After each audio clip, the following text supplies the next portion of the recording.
Et à la une, ce dramatique incendie ce matin à Armentières. Une petite fille de 7 ans est morte dans le sinistre. Vers 6 heures, le feu s'est déclaré au rez-de-chaussée de cette maison située rue Saint-Augustin. La mère a été surprise par les fumées. Le père était déjà parti travailler. Très rapidement, ils ont tenté d'évacuer l'habitation avec leurs 4 enfants, mais le feu s'est propagé très rapidement. 3 des 4 enfants ont pu être évacués, mais une fillette de 7 ans est restée piégée par les flammes. Sa petite sœur de 18 mois et elle très grièvement intoxiquée. Ses jours seraient en danger. La mère a été blessée aux mains, tout comme l'un des sapeurs-pompiers sur place. Pour l'instant, les causes de cet incendie restent indéterminées. La police scientifique est toujours sur place. De l'actualité, justice, Nord Écologie ne lâche pas le combat contre le Grand Stade. L'association a déposé un nouveau référé hier devant le tribunal administratif. Au cœur des débats, l'utilisation des cendres radioactives pour combler les 4 tiges situées sous le chantier de Villeneuve-d'Ascq. L'association craint une pollution des nappes phréatiques par ces cendres qui contiennent des métaux lourds et émettent une radioactivité naturelle. Nord Écologie Conseil souhaite mettre en demeure le groupe Eiffage en charge du chantier pour respecter des conditions environnementales. Mais pour cela, il faudrait abattre le grand stade et couler du béton dans ses cavités pour remplacer ces cendres. Le jugement devrait être rendu la semaine prochaine par le tribunal administratif. Je vous propose d'écouter le président de l'association, micro de Jean-Marc Courtin. Imaginez que l'on soit à la veille du jour où les digues de Vendée se soient écroulées. Si vous aviez demandé à des représentants associatifs qui justement essayaient de prouver le danger des digues, qu'on n'a jamais écouté, qui dans des débats comme ici, on leur a dit mais prouvez qu'il y a un danger, prouvez qu'elles vont s'écrouler demain. Ici, on nous dit on fait des mesures sur la qualité de l'eau. Ces mesures sont bonnes. Le fait que les mesures soient bonnes aujourd'hui ne prouve absolument pas que les mesures sont bonnes demain, dans un mois, dans un an.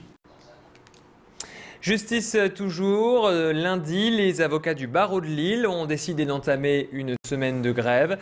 Aujourd'hui, ils ont même décidé de suspendre le temps d'une journée toute activité, un mouvement national pour protester contre le projet de réforme de garde à vue, examiné ce mercredi par la commission des lois à l'Assemblée nationale.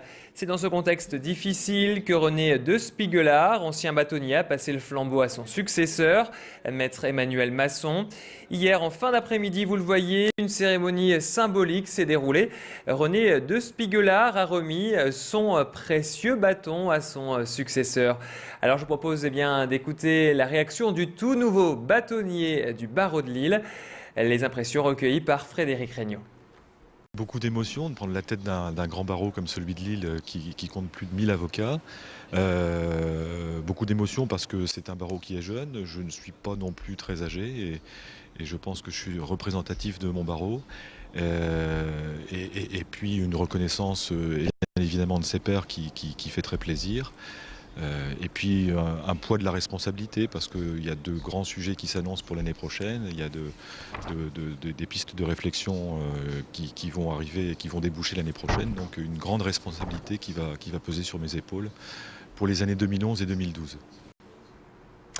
Un point sur la météo, les flocons devraient s'inviter dans la métropole en fin de journée. En fin d'après-midi et cette nuit, la neige devrait tomber, parfois mélangée avec de la pluie. Avec ces températures négatives, attention à vos compteurs d'eau. Le gel est l'ennemi des conduites qui risquent d'exploser. Les compteurs peuvent être endommagés. Et le gel peut provoquer des fuites sur les branchements. Depuis plusieurs semaines, les agents de la Société des Eaux du Nord sont sur le pied de guerre. Ils interviennent tous les jours pour des dégradations dues aux températures négatives. Pour les éviter, les conseillers de protéger vos canalisations et votre fosse avec du polystyrène ou encore des sacs plastiques. Quelques conseils recueillis par Baptiste Blic. Ouvrir la fosse, bien sûr. Et ensuite, vous avez 2 solutions, c'est de poser sur une plaque plate. On a une deuxième solution, c'est de mettre des sacs avec du polystyrène en fait qu'on va trouver dans des emballages ou autre. Donc on casse à la main après. On vient faire des petits morceaux comme ça et après on vient placer ces sachets ces sacs plastiques dans le fond de la fosse. Qu'on vient nouer à la fin, comme ça les sacs restent hermétiques.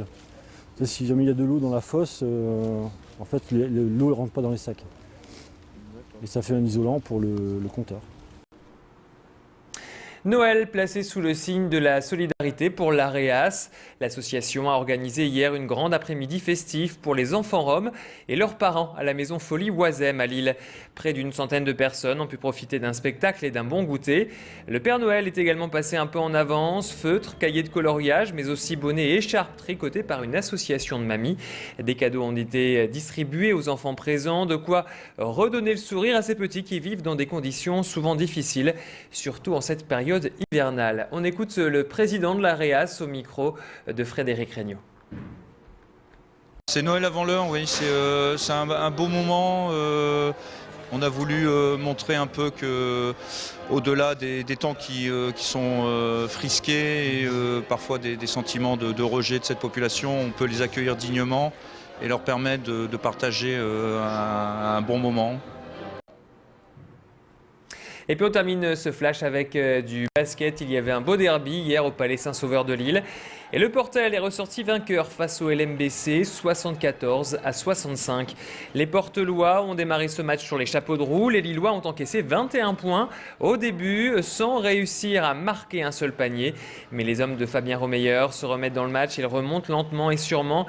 Cela ne suffira pas. Score final 74-65 pour Portel.